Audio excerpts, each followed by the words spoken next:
Gauri Suryavanshi, S मराठीमध्ये आपलं स्वागत. वळूया आजच्या बातमीकडे.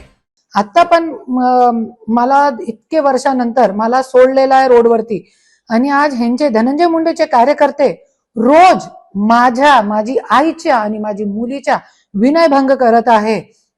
आज दररोज आम्हाला घाण घाण शिव्या देणं, व्हॉट्सअपवरती कॉल करून शिव्या देणं, हे सगळी गोष्टी ह्यांची चालू आहे.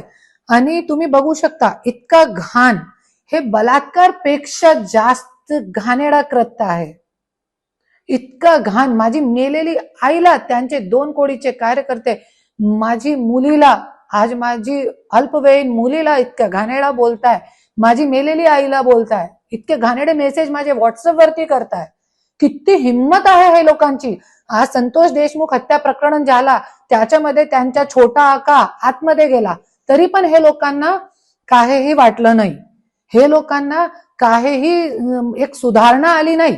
तरी पण माझी मुलीला, धनंजय मुंडेची मुलगीला, त्यांची बायकोला ह्यांचे कार्यकर्ते असं घाण बोलत आहे. आणि ह्यांच्यावरती पण SIT नेमली पाहिजे. धनंजय मुंडेवरती SIT नेमली पाहिजे.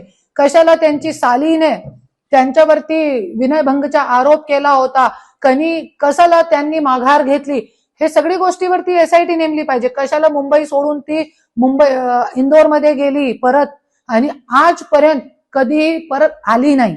हे सगळी गोष्टीची SIT चौकशी, CBI चौकशी झाली पाहिजे. अशाच नवीन ताज्या घडामोडी जाणून घेण्यासाठी आमच्या एस मराठी न्यूज चॅनलला लाईक करा, शेअर करा, सबस्क्राईब करा आणि बेल आयकॉनला क्लिक करायला विसरू नका.